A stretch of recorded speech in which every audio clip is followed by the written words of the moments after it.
This episode is brought to you by Zencastr. Zencastr is the #1 tool for all podcasters. You can record high-fidelity audio between remote locations and get studio-quality sound. Go to Zencastr.com and use coupon code THATENTERTAINS for 20% off for 3 months or 20% off an annual plan. Everything is Awesome is part of Courts and Parts, a podcast network featuring pop culture, TV, movie, and geek podcasts. Check out some of our other shows, like TV Ate My Brain, Let's Chat with Revelant Friends, and Podstalgic at courtsandparts.com.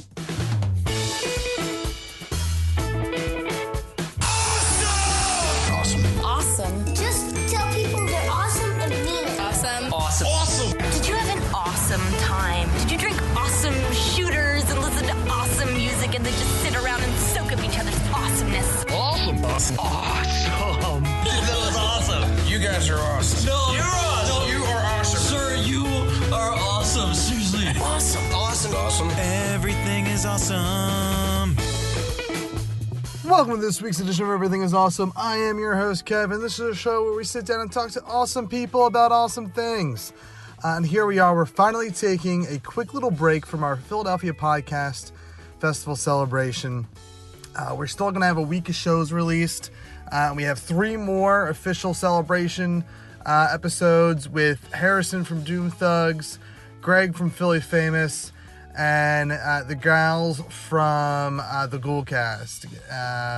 That will be Tuesday, Wednesday, Thursday, and then we have another non-Philadelphia celebration on Friday. But this week's episode, before we get to that, I have some announcements for my show on July 1st, 1 p.m. at Tattooed Moms. We are kicking off the last day of the Philadelphia Podcast Festival. It's going to be a good time. As I've mentioned in previous episodes, we're going to be playing a game called FOOD FRIGHT. It's going to be 4 food challenges. You can win prizes like cash, a gift card to Tattooed Moms. That's right, Tattooed Mom has hopped on as an official sponsor for one of the prizes and is going to give us a $10 gift card. Good enough to get you a couple drinks or an appetizer or one of each, so that you can maybe wash the taste of whatever we're eating out of your mouth, because it's being boozled is evil. And I think that's the Tattooed Mom prize. And of course, we have Mind Escape, which is an escape the room adventure on South Street, just a couple blocks away from Tattooed Mom and Bridgeset Sound and all our favorite spots, South Street Cinema on South Street. They're giving us a $30 gift card to give away with one of our prizes as well. And that is good for one ticket into an escape the room. So you can, take a friend and it's kind of like, buy one, get one free almost. Come out on July 1st, play some games, win some awesome prizes. I have some guest announcements. That's right. We have Kyle Harris, Philadelphia comedian. He is swinging on by to do some comedy and sit around and talk comedy with us. He has been a guest on Full Belly Laughs before. That's where I first met him, I think 2 years ago at the Philadelphia Podcast Festival, and he was a hilarious dude. Can't wait to have him on the show, do some comedy. I'm waiting for, I was putting this intro off as long as possible to get the final confirmation email on our other guest. Still don't have it yet. So make sure you pay attention to facebook.com/realawesomepod. We have our event pinned to the post there, to the page there. Pay attention to the event page. That's where we're making the announcements. Or pay attention to Twitter @RealAwesomePod or @ThatNerdyKev for final guest announcements and whatnot. Make sure you support this show. We're not going to do a tag at the end. I'm just going to let the panel run its course. So make sure you support this show. I know you support it each and every week by listening to this show. So thank you so much. If you have time to support the show even more, I would be greatly appreciative of that. You can support us in one of 3 other ways besides just listening, and that is through patreon.com/thatentertains. You can subscribe to our Patreon and get early access, exclusive content, and bonus things, swag as we develop swag. It's going to be a good time over there on Patreon once I get it fully developed. I'm still working with the other podcast to figure out what's going on, but anything that comes on thatentertains.com or awesomepodcast.com will be free to you not free, you're subscribing, but you'll get that as bonus content and early content and stuff like that. You can also leave a 5-star rating review on iTunes. That math that Apple has, when you leave 5-star rating and reviews, it gets us in front of more people that discover the show, means more people are listening, which means we can do bigger and cooler things and whatnot. Word of mouth recommendations as well. Just tell a friend, put us on when you're in the car with a friend, whatever it is. Now, this week's show, today's episode, is from our panel at the Great Philadelphia Comic Con in Oaks, PA. This was the first panel I had ever run. It was kind of a last minute thing. I didn't find out until just happening to be on their website and saw that we were on the schedule. But it was a lot of fun. It was, and I can't thank my panelists enough. Garrett Smith, BK Mullen, his brother Ash, and my best buddy Mike DeAngelo. We were all on the panel to talk 10 years of Marvel. This happened 2 days after Infinity War, so we didn't really spoil Infinity War too much. We just kind of talked 10 years of Marvel, took some questions from the fans in the audience and answered them, and just had a good time having a great discussion with a bunch of people that I really enjoyed talking to. So again, make sure you check out phillypodfest.com to see what's going on with the last week of the podcast festival. July 1st, there's going to be a ton of great guests at Tattoo Moms. Everything is awesome. Full Belly Laughs, Philly Famous, just to name a few. I know that Doom Thugs is also performing, I believe, on the 30th. And there's a bunch, there's, I think 15 to 20 more shows left that are performing this weekend. So phillypodfest.com/schedule for the complete schedule. Make sure you pay attention to facebook.com/realawesomepod, Twitter at Real Awesome Pod and at That Nerdy Kev for our final guest announcements. And come on down to Tattooed Moms on South Street at 1 p.m. and come play Food Fright with us and win some awesome prizes, listen to some awesome comedy, and listen to an awesome guest, assuming that I get that confirmed. But I'm sure they will. They were pretty into the idea of doing it, so it's going to be a fun time. Here is the panel. Make sure you listen to us on Core Temp Arts as part of the Core Temp Arts podcast network at coretemparts.com. We are on awesomepodcast.com, and we've been awesome! I am Kevin Gallagher, and this is a spin-off of our podcast, Everything is Awesome.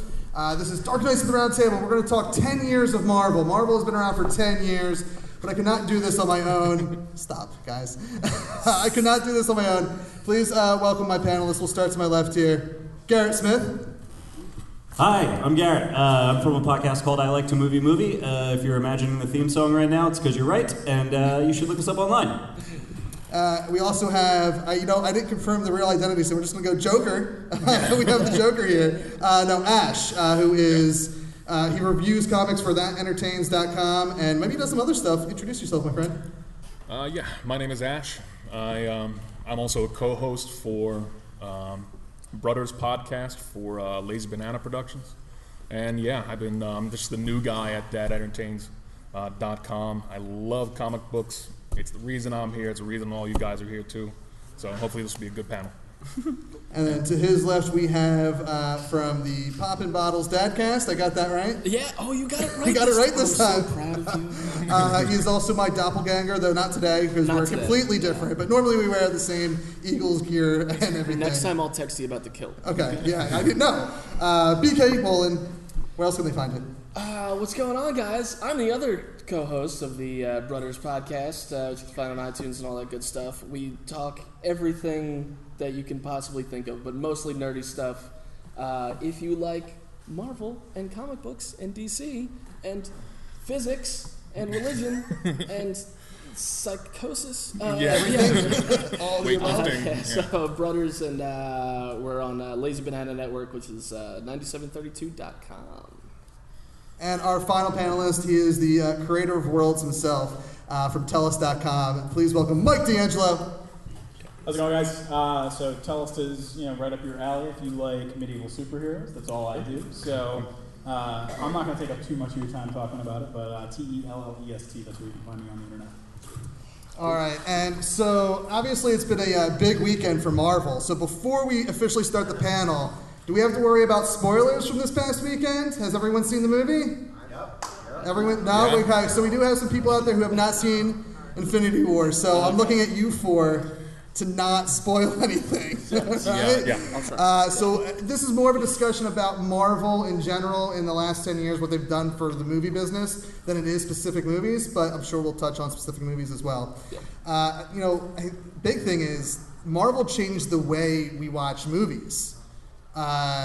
Before Marvel, there's no one else. Do you think that this is going to be a continuing trend? Are they going to change after phase 4 or 3 or whatever phase we're in? Are they going to keep on doing the universe building? I don't know. I am interested to see where they go with this because I think that it has been a very interesting experiment to try and tell a long-form story over so many movies, taking the format of comic books and bringing them to movies. But does anybody else have this feeling sometimes that you're paying $20 to watch the latest episode of a Saturday morning cartoon when you go to see a Marvel movie? I do wonder about the viability of it as like a truly long form way to tell stories in movies specifically.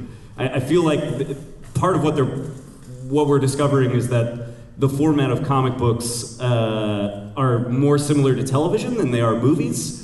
And they might work better as television series as far as the interconnected storytelling over a long period of time. That said, they've been successful pretty much like 18 out of 18 times, so I might be complaining about nothing. Anyone else? Yeah, I think that this trend is going to continue.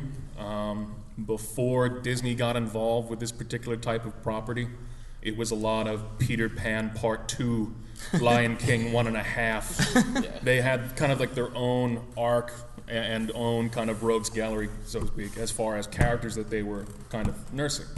And yeah, like there were a lot of other comic book movies in the 1980s. There was the Roger Corman Fantastic Four. There was the Dolph Lundgren Punisher movie, which I continue to watch just because it makes me laugh. But so yeah, there was a lot of hit and miss, touch and go. There was like the live action Spider-Man, from the 1970s. Yeah. But really, with the first Iron Man, they really kind of like knocked it out of the park, and they continue to do it. And something that they reiterate with a lot of the media, like the press they've been doing for Infinity War, is really how unique it is to get this many key figures from intellectual properties across a bunch of movies to actually come together and do an ensemble like this. So I believe that is very unique. I believe they're going to continue, with this comic book movies, but I doubt we're going to see something of this quality again. They really got a high bar to kind of hit. I don't know if this is an obvious idea or anything like that. I think they're going to keep going, but I think they're going to start steering more in the direction sort of like how, you were saying about TV, and we know how successful the Marvel series on Netflix are doing and that interconnectivity. I think we're going to see a very... WWE has their own network, Yeah. So I'm starting to feel like we're gonna end up with a Marvel network at some point, which is gonna host a lot of that stuff. Disney already announced they have like a streaming platform that they're building. And they've already announced that like there's a live action Star Wars TV show they're working on. They just announced a Star Wars cartoon they're working on for I've it. been avoiding the news so much lately. So that's like in the near future there is going to be a streaming platform dedicated specifically to Disney property, which will encompass Marvel and Star Wars, and shortly probably the Fox properties that used to belong to Marvel and will now belong to Disney again. So. Well, that's probably going to be the thing then. We'll see blockbusters again every once in a while, but if they're going to be doing it on the app, then they're going to be doing it. So you think the movies will be going directly to the streaming service? Maybe. Oh, I don't know. That's hard. Yeah, Mike. Sure. I don't think that we're going to ever see they're not going to lose their blockbuster tentacles. Right. We're not going to see that. But I think instead of seeing these properties land on things like Netflix and Hulu, it's just going to go straight to their after theaters. And then I don't really think, we've seen a lot of people try to kind of mimic the success of the connected universe. DC's doing... Yeah, and they made Justice League. And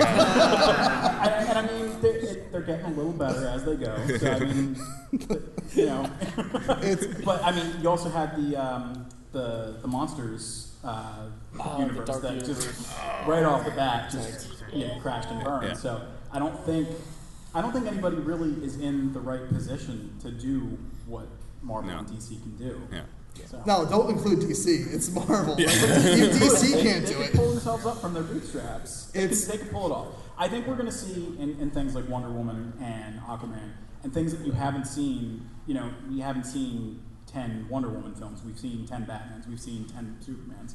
You're retreading the same ground, so people are just kind of they're pushing in ways that they shouldn't be. But with Aquaman and things like that, people can see like a fresh take on these heroes, and it's not going to be as exhausting. And you're going to have directors who they're taking risks, but not quite the way that Snyder and Whedon did with Justice League and the movies that preceded it. Well, and I mean, saying that they're retreading things, I mean, Marvel, as much of a Marvel fan I am, especially in the MCU, Marvel's doing that. I mean, you look at each 3 phase, and it's very little uniqueness to it, right? Like, yeah, you can say Iron Man, which I think I would collectively say is still one of my favorite MCU films. Maybe not the best one, but it's one of my favorite ones because it's what kicked everything off for the last 10 years of the MCU here. And it's so appropriate to see that still be like just such a it holds up. I don't know, has anyone rewatched all the Marvel movies to lead up to Infinity War? Like, you guys are crazy. I tried to do it, and I stopped at Avengers because I just don't have that much time. But really, Phase 1 is all still good. You know, I want to say maybe let's start with Phase 1. I think that's a strong phase of the MCU. I think maybe if you're going to look at what movies took a misstep, Mike and I discussed it earlier. I think, and not even in a bad way. If I had to pick one, it's Incredible Hulk. Mm-hmm. It's not the best. It's not the one that shines the best. What about you guys? Well, for Phase, so I actually really like the Thor movie from Phase 1. I think that's a lot of fun. That's one of the ones that like gets the tone of the Thor comic books, like kind of right, where the rest of them are sort of trying to like bring those comic book characters into our world. The Thor movie is very much like a Thor comic book, which I like quite a bit. So I think that might be my favorite out of Phase 1. Wow. Phase 2 is where I think they sort of tripped themselves up and they kind of course corrected with Phase 3. Yeah. They got too heavily involved in the interconnectedness of their universe in the second phase, and I think it hurt a lot of those movies. Yeah, no, I agree, 100%. For me, I like to go back to the initial Captain America. Yeah. You know, I was never really a Captain America type of guy. It was always the star-spangly outfit, punch in the jaw, type of thing, which I'm glad they kind of made fun of in the movie. Take that, Hitler. No, exactly. Yeah, I've knocked out Hitler, 300 times, type of jokes. So really, as far as like style, format, having one good solid character to carry the movie all the way through, the way they did Bucky and how they continued with him and Winter Soldier, I think it was a really great setup. Also love the makeup for Red Skull. Mm-hmm. I remember seeing a Captain America live action film that they did in like the early 80s. Mm-hmm. And it was like J.D. Salinger's son played Captain America, which is highly ironic if you've ever read Catcher in the Rye. So it's, but yeah, like Red Skull was an Italian gangster, and his makeup was basically, it was this weird bald cap with red grease paint. So yeah, they've had some hit or miss type of stuff. But when I go to Phase 1, yeah, I believe Captain America was a really solid film, balancing good acting and good CGI. And they've been riding that horse, up till Infinity War. So those of you who haven't seen it, go see it. Phase 1, I have to take the obvious and say the first Iron Man. Mm-hmm. I mean, it was just just putting their mark on the world that, hey, we're going to be good at this forever. Like, obviously Marvel is saying, obviously we know what chemistry and what kind of money you have to put into it and that sort of thing, and that they were willing to take that step. So I think everybody could agree from the onset of that one that everything was going to be great. And rewatching that within the last week or so, the post-credits scene, the first time Marvel puts that stamp into a movie, it still gives you chills seeing Nick Fury on screen and saying, you know, he has something about the Avengers Initiative or whatever the exact quote is. I watched it less than a week ago, and it's hard for me to rewatch a movie and get chills again. And this movie does it in all the right ways, especially that post-credit scene. We're good. Move on. And you know, that brings me to you know, just collectively as a whole, there's, you know, I guess it's very subjective what your favorite or best movie is. And talking with Garrett earlier today, I think at least, and I feel like the majority of us are going to say this, I don't know about you guys, but Winter Soldier feels like it's the best movie Marvel has put out because they've done nothing like it. Yeah. It's a super spy movie that you just happen to have Captain America in. So, I mean, I know what your favorite is, but do you want to elaborate on that? Sure. The reason I think Winter Soldier is like their best movie, honestly, it comes down to two things. One, that movie is about something. That movie has political relevance to our world right now that they've really never gotten back to with the other movies. I think like Age of Ultron has a little bit going on in it like that, but Winter Soldier is the one that really feels like it's about something beyond a bunch of people in spandex punching each other. And then when it comes to the people in spandex punching each other, it's the only one that has like truly choreographed hand-to-hand fight scenes that are shot cleanly and edited well. It's the best action movie they've made as well. And one of the problems I have with the movies they've made since is they get a little more clumsy in that regard. The action is never quite as clean. It tends to be a little confusing and not as easy to watch and digest as it is in Winter Soldier. And I don't think that they have done as good a job of making their movies be about something beyond internally what's happening with the characters. I will submit Civil War, though.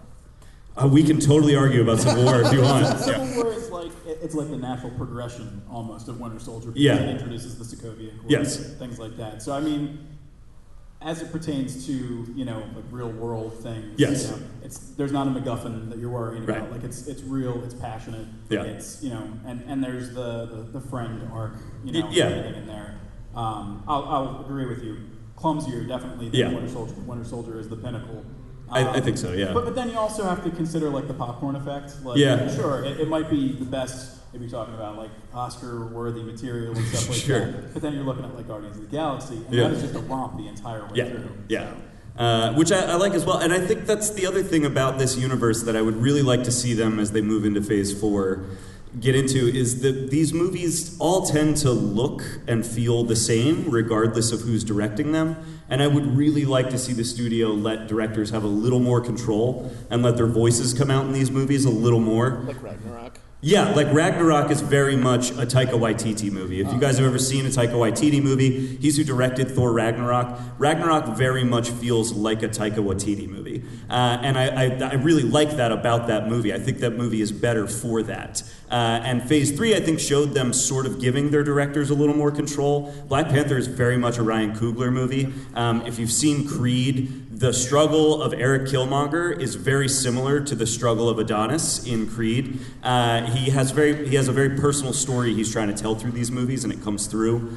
I would like to see more of that in the movies moving forward, stepping away a little bit from the larger universe of it all and really letting the directors let their voice through and center the stories more on the characters that they're about. So yeah, I would agree. As far as like social relevance, I have to go to Black Panther. Of all of the times for a Black Panther movie to be made, perfect timing. Honestly, with a lot of the things that are going on in our society, the frustration of not having control of your own destiny because of social problems, civics and things, I think this was the perfect time for a Black Panther type of movie to come out. And even when the comic first came out during the big civil rights movement, it made a big splash as far as relevancy. And I think they kind of recaptured that with Black Panther. But yeah, getting back to the whole after credit scenes, name me one other franchise where people actually stay for the credits. You know, they actually got people staying for the credits. And honestly, even with, no spoilers, Infinity War, there were so many people, so many animators from so many different countries. I'm watching the credits roll by and I'm going, I think I was in this movie. There's just so many people. So So really, not only is it an ensemble cast, but it's multiple countries, and really, this is now $1 billion industry. You know, when Stan Lee was selling funny papers for 5 cents a copy. You know, so as far as media relevancy, social relevancy, this really is the best time to hit the stride as far as the MCU is concerned. Mm-hmm. I just wanted to say a little bit about as far as directors go, Yeah. as far as having their voices heard and stuff like that. I hope that they will stick with some directors for specific projects. Like, I mean, James Gunn is perfect for Guardians. Yeah. The Russo brothers are perfect for doing Captain America, Bucky, thriller, spy type stuff. Taika Waititi is good at being Taika Waititi. Yeah. So I maybe throw him in on just an absolutely random, spin-off like every once in a while. Yeah. Well, I would like to see more. Thor, with the third movie, they finally found his footing, I think. Like the first Thor movie, rewatching it recently, I enjoyed it. I didn't enjoy it as much as I did the first time. I didn't rewatch Thor 2 for reasons. But this is like the first time we get to see the Thor that we kind of saw in the Avengers movies, where he has a little bit more humor. Yeah. He's a little bit more like just lets his hair hang loose, So to speak. now he doesn't have any hair. But I would love to see them continue Thor on, because they just found what works for Thor. Yeah, and I'm interested to see if they do something similar to with Thor, similar to the Captain America turning into Nomad, because now he has no Asgard. He only has a few dozen Asgardians left. He has no home. He has no place to really go except for Earth. I mean, well, he could go anywhere. Let's be honest. But he really has no home. He's very. I think we saw with Infinity War. Sorry if you haven't seen it. No spoiler, don't worry. But he talks about not having his family anymore. Yeah. Not having that connection to anything else ever. So I wonder if we'll see like a sort of recluse, wandering mystery Thor type of deal. There's some basis for that in the comics too. There's a lot of comics where he is literally like wandering the earth. I think there's even is it in the Ultimates where when they find him, he's literally just like almost like a drunk like cult leader kind of? Yeah, he's like at some protest or something like that for clean water, but he's really just sitting there in the front of a pickup truck drinking rum. Right, yeah. It would be interesting to see him sort of lose his way on Earth and have to maybe find his way back to who he is. And Chris Hemsworth has proven to just be like such an entertaining part of this universe, I think. Like even more so than I think anybody would have expected coming off of the early Thor movies. Right. And I know that I know about the New Gods. Yeah. But wasn't there a run at some point in the 90s called the New Asgardians? Oh, I don't know, maybe. It sounds like it's already been done, but maybe that's something that they can go to. He rebuilds Asgard. Yeah. You got anything to say about your favorite Marvel movie over there? I started it off right after that. All right, fine. Well, in looking to the future, obviously Phase 3, as it comes to an end with the next Avengers movie, the whole landscape, and Kevin Feige? I don't know how you pronounce his name. But the guy who runs Marvel, he said the landscape's going to change, and it seems like James Gunn has a lot of input when it comes to that. Like he's like the new Jon Favreau. Like Jon Favreau was big into the early days of Marvel. James Gunn has taken that role over. I would say the only guy above him is Kevin. What do you want to see in Phase 4? Like, what characters have they not done that we want to see? There's a whole plethora of characters to choose from. Well, they've talked already a little bit about like what they have planned for the future. I mean, we know that there's going to be other sequels to the characters that we already know. We know there's going to be a Guardians 3. We know there's going to be Spider-Man 2. Obviously, they're going to make a Black Panther 2. They're talking about Black Widow. But then they have cards that they pull out and they go, is it time for this character? So they were talking about the Eternals. They were talking about... I want Howard the Duck. I want a proper Howard the Duck movie. That's what we say for Garrett's TV plans. But then, they were talking about Moon Knight. Yeah, Moon Knight. And we'd always kind of, when you and I discussed, we had thought that would make sense for like the Netflix universe. Yeah. But it sounds like they're considering it for the MCU, for like the big leagues. Well, and if you look at it, like the MCU, if we're looking at the close of Phase 3 being the end of what we know about Marvel today, at one point Iron Man, no one knew who he was, and now he's a household name. So they're going to have to go to these quote-unquote no-name heroes and make them into the next Iron Man. Versus, and I would rather see that than say pull out someone who's going to just put on the Iron Man suit. I'd rather see a new hero take the mantle. They'll do a new story like that, I'm sure, because at one point, even after Iron Man, we kind of had that same thought process with Guardians of the Galaxy. Like, this is going to just tank. And lo and behold, they're the new Star Wars, essentially.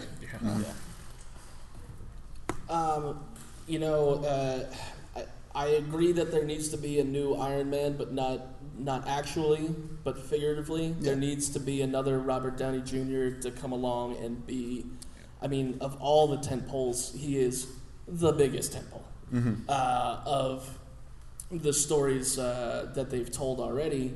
And I don't know if we're going to get that with Brie Larson as Captain Marvel. Right.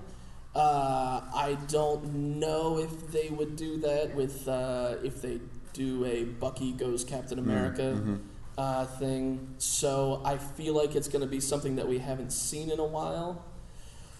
But more than likely it will be, something that they have just gotten back from Fox and Sony, that sort of thing. I feel like if they're going to have a new Robert Downey Jr., it's going to be whoever's playing, not Captain Fantastic, Mr. Fantastic. I think whoever plays Reed Richards is going to be the one who sets that tone. Interesting. On our podcast, we talk a lot about the conjecture of what's coming next. And there's some obvious telegraphs. We know we're going to see Captain Marvel. I think that's a huge opportunity to open up to the cosmic characters end of the whole Marvel universe, as far as like Silver Surfer, Galactus, stuff like that. Skrulls and stuff like that. Yeah, Skrulls, Kree. I would love to see. Oh man, if the end of Infinity War 2, the nice panning shot of all these dead heroes laying on the battlefield, and then one of them turns into a Skrull. I would love to see that transition, because that would lead right into Secret Invasion, Secret Wars, which were big, titles for Marvel. Personally, Ghost Rider is still one of my favorites. I know the Nick Cage movies are over, thankfully. They shouldn't be. They're great. They're great. They star Nicolas Cage. Nick Cage is the man. Sorry. Of course I would love to see those types of characters come back, something darker and gritty. But honestly, even with, Robert Downey Jr. as Iron Man, you really need to be a certain personality to play a certain character. Like Ryan Reynolds as Deadpool. He was born for that role. I remember seeing him on, Two Guys, a Girl, and a Pizza Place, awful sitcom back in the 90s, and he was basically just himself. And he got this huge opportunity with Deadpool, it was like leaked stunt footage that first got attention. And also of the future of the MCU, there has been leaked photos of the reshoots of the next Infinity War, and apparently Hugh Jackman has been seen walking away from the set with his mutton chops. So we might actually see one more appearance of the Wolverine in the next 2 years. So that I'm really hoping for. I could see a cameo of some sort. Yeah, I'm really hoping for X-Men Fox cameos in the main MCU. I would love it if it was an Ocean's 12 style cameo where it turns out it's just Hugh Jackman in the movie they see walking around. No, really, even if we get the major arcana of the of the villains, Sinister Six rob the same casino. We can definitely do an Ocean's 12, Ocean's 11 type. Well, and do you have anything to say about? I got an idea. Okay, give me your idea, and then because he teed me up for Fox, but let's go with you. Well, I pitched this to you in the car, and I'm interested to pitch. Has anybody in the audience read Matt Fraction's run on Hawkeye? It's one of my favorite comic books, and I would really like to see them give Hawkeye a movie. I think Age of Ultron, that is the best part of Age of Ultron, is Hawkeye's little storyline there, Jeremy Renner's performance. there's this great Hawkeye comic that I think would make an amazing one-off movie where Hawkeye is living in New York City in this shitty apartment building. Oh, I apologize. Are there any youngsters here? Sorry, buddy. In this really crappy apartment building. This Russian mob tries to take the apartment building over, and because he's a superhero, he stops them, only to then be left in charge of an apartment building. And so it's an entire run of Hawkeye comics where he's the super of an apartment building. And it's amazing. It's so fun and funny. There's an entire issue from his dog's perspective, whose name is Pizza Dog.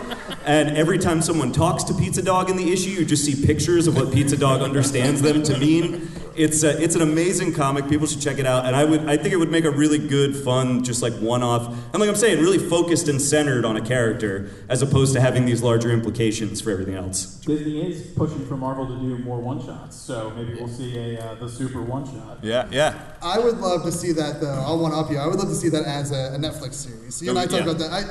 That story to me deserves to be more than just 2 hours. Like that needs to, even if you make it like a half-hour sitcom on Netflix for 10 episodes, like give me as much story as you can, if not in 2 or 3 seasons. Like I feel like there's a lot of story there. I would love that.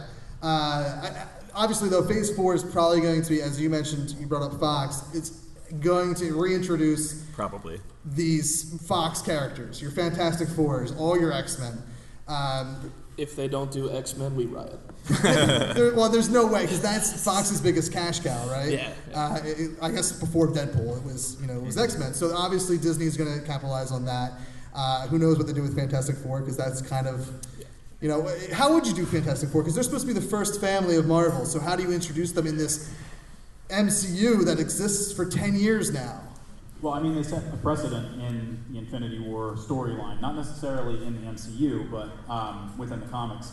The snap, potentially gets rid of superheroes and people that we've met and everything like that, but then you have a sort of counter snap, which could potentially bring characters who weren't there before into existence. And it could be that they were just never part of our reality, or they were hidden from our reality, and then it combines. Now, would it be reboot? Or would it be the actors and characters that we've already known from Fox? I think that they know better. The MCU knows better than. I think that would be a big mistake on their part to bring all those characters, because trying to bind the storytelling they've already done to the storytelling that Fox did would make no sense, really. Yeah, and I'm sure they want to tell the stories that Fox told better. So eventually, 10 years down the road, we'll see another take on the Phoenix, because I don't think this latest Phoenix is going to happen. I think they're probably going to close it down before. Are they shooting it? They're shooting it, but they pushed it back to next year. Okay. And I think next year is when the deal is officially going to be finalized. Yeah, so, I think that movie will come out. They put too much money into that. That movie's going to come out. Yeah, but I mean, I guess it's Disney that ultimately decides, do we want to just let the money... Maybe, I don't know. Yeah, I don't know. I do think, so one thing you could do with Fantastic Four to bring them in is just have had them be out on a cosmic journey this whole time, not knowing that all of this has been happening on Earth. That's a Jonathan Hickman thing from his run that's really great, that they've just been on this cosmic journey for a long time, and they return to discover the world in the state that it's in. Our brains are sort of similar in that. I feel like I would do a reboot, and this is something that we've talked about on our show.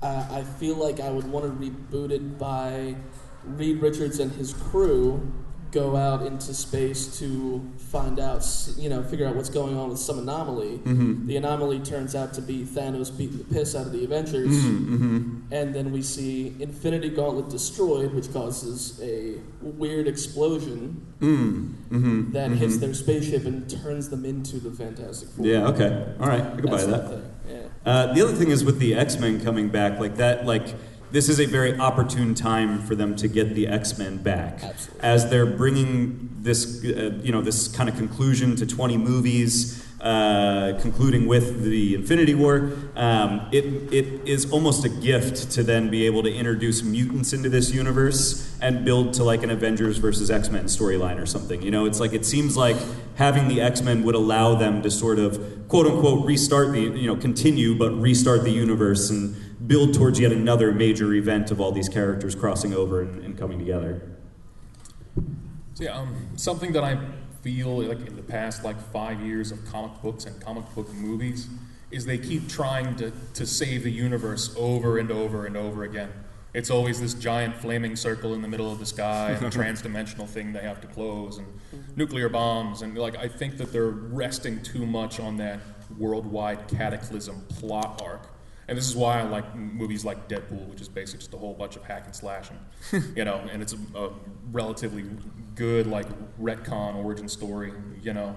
Something that's much more focused on a smaller group of characters. It's personal stakes. Yeah, exactly. Yeah, personal stakes as opposed to global stakes or universe stakes. That I think those make for better movies generally. So I'm really looking forward to that end of it. You know, I want to see what a good independent director can do with a $30 million budget instead of a massive amount of characters and a $200 million budget. Yeah.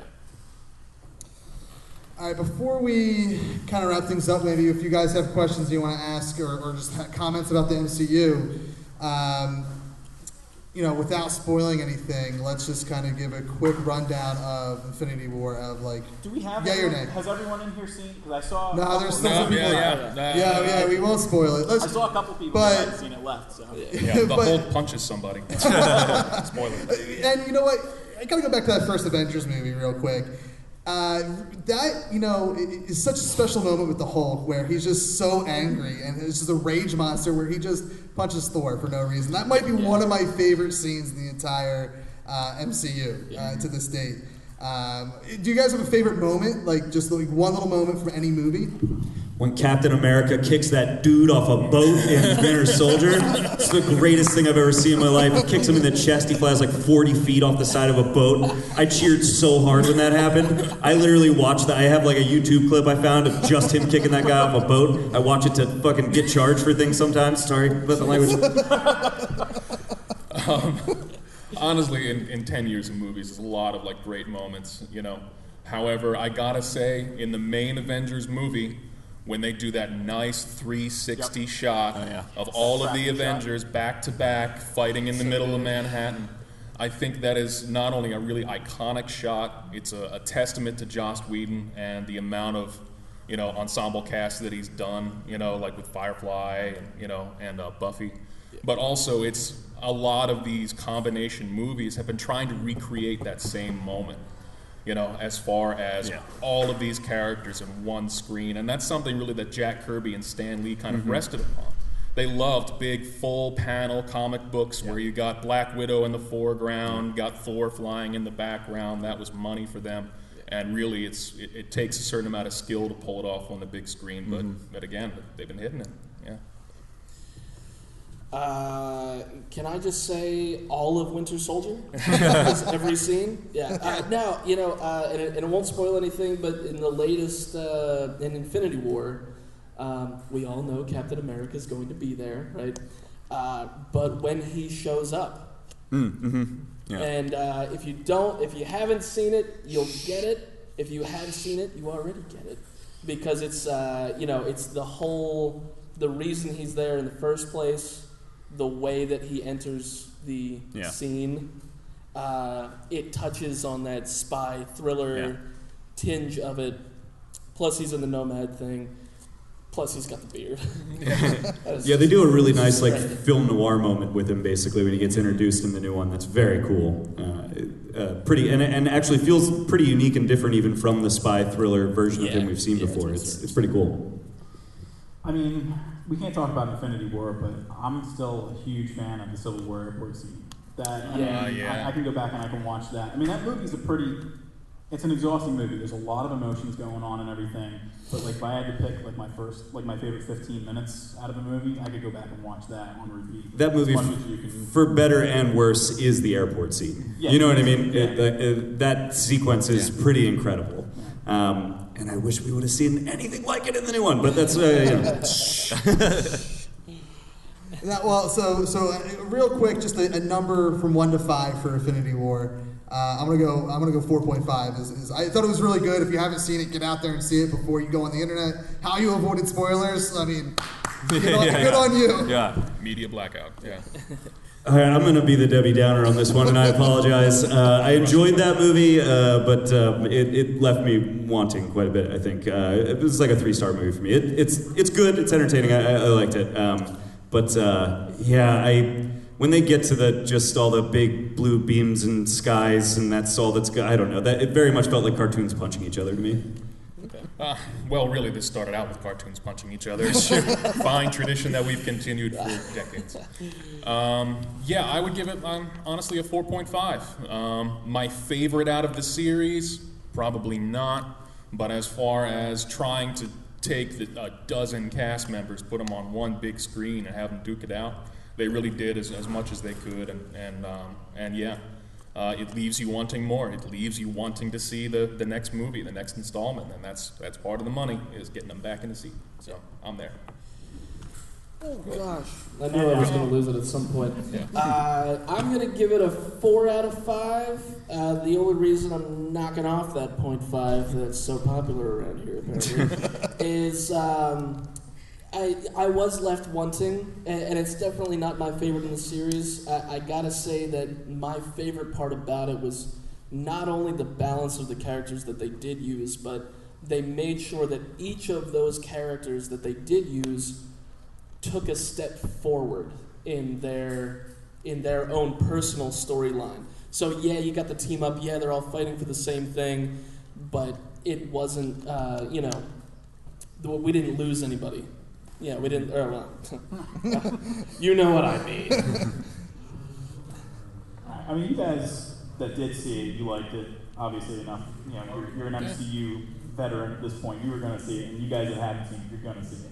So our ratings aren't going to matter. But I am putting the 0.5 back up there. 0.5 for me.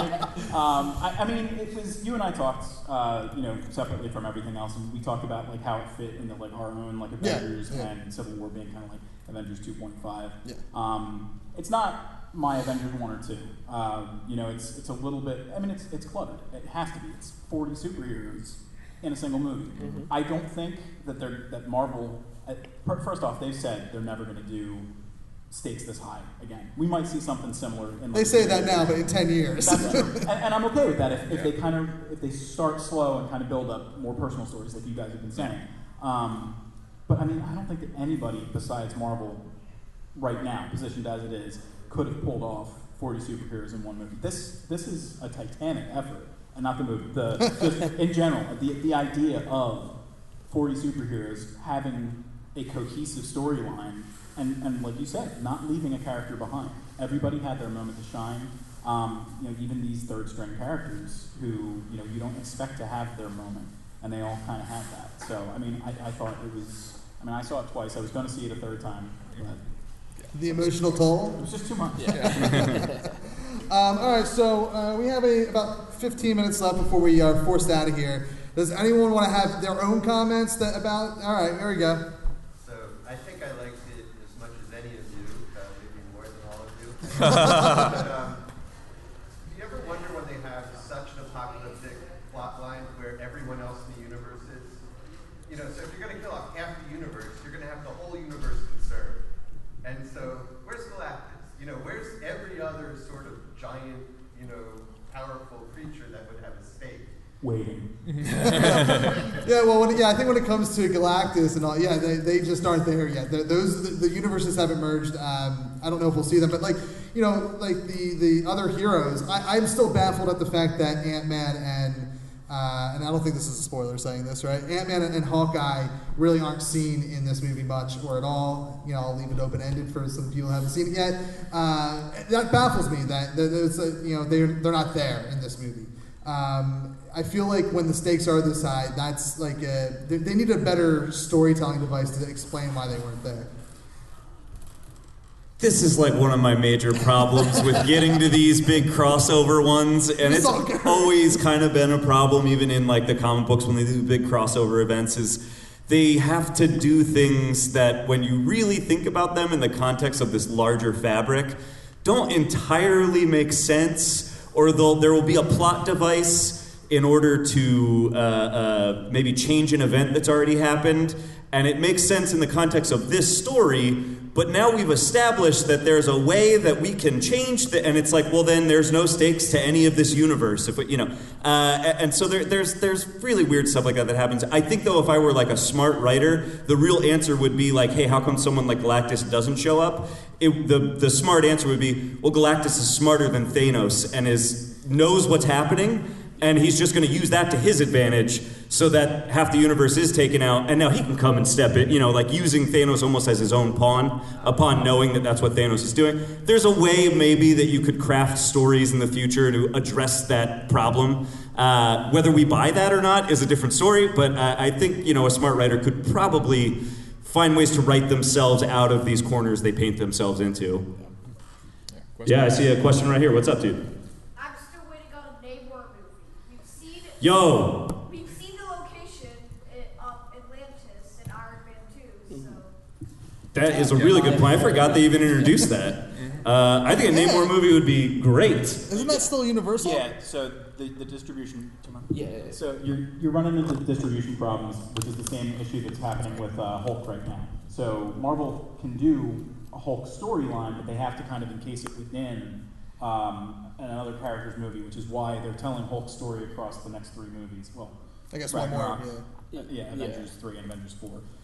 So one of the things that they've been talking about was maybe draw from some of the storylines in the comics where you have Black Panther and Namor in the same movie. Yeah. So you have cool. Atlantis. Yeah, that's a good idea. I do think, though, with Aquaman coming out from DC, they're probably going to, I would assume, hold back on Namor a little bit so that there's not that, like, recency effect of, like, we already saw this character. Because they're, essentially they're similar-ish characters, certainly with similar powers and worlds and that kind of stuff. So yeah, I would think they would hold off a little bit to try and let the Aquaman have its shot at it and let that pass a little bit, which I'm excited for, by the way. James Wan is a really interesting filmmaker. I think he's going to make a pretty cool Aquaman movie. With regard to introducing the X-Men to the MCU, how likely do you think it would be that they adapt the Asteroid M storyline? That's pretty much one of the very few X-Men stories that has not been adapted the way it's I feel like Asteroid M is going to be like, let's say they reintroduce X-Men at, let's say, towards the end of Phase 4. X-Men. Then I think Asteroid M is something that will come up in Phase 6. Because they're probably going to do an origin story again because they just can't help themselves. If we had to wait till Phase 6, it means this little dude in the room is the only one that's going to be alive to see it. You can be the director. No, you can direct it for us. Yeah, he'll be up here talking about us. We'll be gone. They can't help themselves. They're going to want to reboot it, so they're really going to have to rebuild Magneto for the audience. And I think Magneto is a character that you need to take your time with. So I have to say that, Asteroid M, is one of my favorite kind of story arcs as far as Magneto is concerned. Definitely Omega level, character. And also, in Age of Ultron, they had the Quicksilver, Scarlet Witch type of team up, and then Quicksilver died via bullet, which it would never ever happen in a million years. And also the way they characterize Scarlet Witch is more of like a Jean Grey telekinesis type of power, when really, as far as like M-Day is concerned, Scarlet Witch could just bend reality wherever she wants. So I'm still waiting for, Scarlet Witch to shine, to really show off her powers. But really, Asteroid M goes into the Magneto family pretty heavy, and honestly, you could easily put in people like Fantastic Four, newer X-Men, cosmic people, like that would definitely kind of collide on one setting. It's a good idea. Lobo. Well, and picking up of what you mentioned Scarlet Witch, just to throw another question out there from me, how do you think they're going to address Scarlet Witch and her being a mutant or not being a mutant once mutants are now a thing in the MCU in the next 5 years? I think with the introduction of Cable in the new Deadpool movie, we're going to see some legacy virus, type of format. Would love to see Mr. Sinister. That all goes into the X gene. Also, one of the characters I would love to see is Kang the Conqueror. Mm-hmm. There are so many iterations of Kang. Mm-hmm. He is just this time-traveling Doctor Doom type of guy. Yeah. And that directly goes into like genetic mutation and into mutants. And that involves the Summers family and the Richards family. So I think that would be a good way to go, is just use the legacy virus Cable end of it. Yeah. You know? Well, correct me if I'm wrong, haven't they kind of carefully danced around in the MCU the idea of mutants in general? I don't think they've gotten terribly specific about everyone's powers and where they originate from necessarily. And so I think, again, a crafty writer could write them out of that corner and just the discovery of the X gene. And it turns out some of the characters we're already familiar with have that, you know? So I don't know. Well, you know, we have to keep in mind that there's also a reality stone and a time stone that can be messed with. Yeah. And we also have to consider any number of the crossovers that could happen in Infinity War Part 2. And also any... Oh, gosh. I mean, I don't know if they would do it, but I wouldn't put it past Kevin Feige to switch timelines. Just pull a adjacent, you know, Infinity Gauntlet gets destroyed or broken apart or something happens with it, and all of a sudden we are in an alternate timeline of the same universe. The Doctor Strange movie has already introduced us to the idea that this is a multiverse of sorts, and there certainly would be a way to go, we are literally going to end the universe that we've been telling movies about for 20 movies and open up into another universe, you know, And even if not that, maybe like a multiverse where we have some stories in part our MCU A and then some MCU B. Yeah, although now we're getting into the territory that like Marvel got into in their comic books and DC has gotten into in their comic books, where it just becomes impossible to follow and know what's happening. I mean, Infinity War does a really good job with all of this stuff, but it is so dangerously close, I think, to like, wait, I missed one of these movies. What is happening right now? You know, they do a really good job with it, but it's like dangerously close to that. And I think once you start opening the idea of the multiverse, it gets more and more difficult to rein these things in and keep them digestible at a 90-minute to 2-hour format, I think. Well, and I think, like, for me, when it comes to Infinity War, again, no spoilers here, but Doctor Strange is that movie. Like, if you miss Doctor Strange, you kind of have no idea what's going on with that character. Like, he's just there. And so is Wong. Like, you don't know who they are if you don't watch that. Do you guys have anything else, or anyone in the audience before you? I have one more thing. Okay. I think if they are going to do a total universe shake-up, you know, go into an alternate timeline, gosh, I hope they do Secret Wars before they do. I hope they pull that one last, okay, it's not the end of the universe type of deal. It's a little more personal to all of the things. Yeah. But, you know, I feel like in introducing Fantastic Four at some point, maybe in Phase 4, then you could even tie it in where Doctor Doom has been resting on his yacht somewhere before he becomes Doctor Doom, and sees Thanos and hears what Thanos has to say, and is all of a sudden like, oh, well, that's a great idea, and decide, you know, that's, you know, if Infinity War could be the catalyst of Secret Wars and the introduction of all the characters that we now have back from Fox. I gotta say, yes, that's a good kind of question. That is the storyline that I would want to see adapted. Before we wrap up, maybe with that question is, what storyline would you want to see adapted? We've already heard the Asteroid M story and Secret Wars. Okay.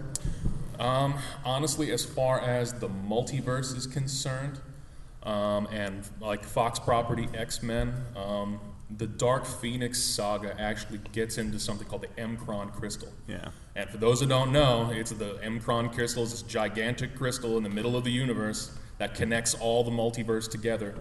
And honestly, it's that is prime territory for something like Doctor Doom, Fantastic Four, the X-Men. I think that would be a great, crossroads for everybody. Sure. So I'm a sucker for events. I'd love to see, Secret Invasion, Secret Wars, that kind of stuff. I also think that based on like what we're seeing now, we could almost see like a reverse House of M kind of thing. Yeah, I thought about that. You wouldn't have her getting rid of mutants and stuff like that, but she could be responsible for where they come from and everything like that. And maybe it has to do with events that have occurred in Infinity War and might have in Avengers 4. I'm also, we're probably talking like 20 years from now, but I wouldn't be opposed to Marvel Zombies. Oh my God, that's the one I want. I also want, and I know he's retired from the role, but I want the one of the comics that was a prequel to Marvel Zombies was Ash versus Marvel Zombies. That was when I got back into comics like 10, 15 years ago. Like that was one of them. Marvel Zombies is what I read. They are so good and just like so silly, and I just love them, and especially anything with more Bruce Campbell. Put Bruce Campbell back in the MCU. He was in Spider-Man 1 and 2 and 3. Yeah. Bring him back as Ash. That would be great. That would be cool, just because like I imagine we are going to be without our sort of main core cast within the next 5 years probably. Yeah. It would be very cool if 20 years from now they all came back to reprise their characters as Marvel Zombies, which would be really fun and interesting, I think. If I want them to adapt anything, and this is a weird ask because they've already done it, there's Matt Fraction is one of my favorite writers. I brought him up before. He did a run on the Defenders that is amazing. And the TV show was nothing like it. It's a different lineup that he did for his book. It's like Doctor Strange, the Silver Surfer, Red She-Hulk. It's a really cool lineup of characters. It's very funny, and it's one of the only Marvel books that when it says it's about the end of the Marvel Universe is actually about the end of the Marvel Universe. And I would really like to see that as something they kind of use to do a truly, if they were ever going to try and conclude the Marvel Universe, it would be a really worthwhile one to explore that with. Yeah. So yeah, I think it'd be great. Before we get out of here, we got like 2 minutes left, something like that. I got to do a quick, honorable mentions. May 5th is Free Comic Book Day. The whole reason of making all these movies really is not just to put, butts into seats and to give Disney more money, but it's the support your local comic book shop. Anytime you can find, geeks on the streets and they tell you about a new comic book shop, go there, see who runs it, and Free Comic Book Day is one of those great opportunities to shake hands with people and get new titles in your hand. So I encourage everybody to take advantage of it. May 5th, right around the corner. All right, and as we leave, just give your plugs. Start with Mike. All right, so once again, I'm Mike DeAngelo, the writer of Tellest. It's Tellest. We've been talking about superheroes the last hour. My stuff is just superheroes in a fantasy realm, so medieval superheroes is really awesome. Brudders Podcast, Brudders. On iTunes, soon to be Stitcher, and the9732.com, and Twitter and Instagram at @BKMullen_. I'm a co-host of Brudders. I write comic book reviews for That's Entertainment, which is thatentertains.com. I'm also a religious scholar. I write big treatises on comparative religion and philosophy and things like that. You'll probably find some of that out on the internet.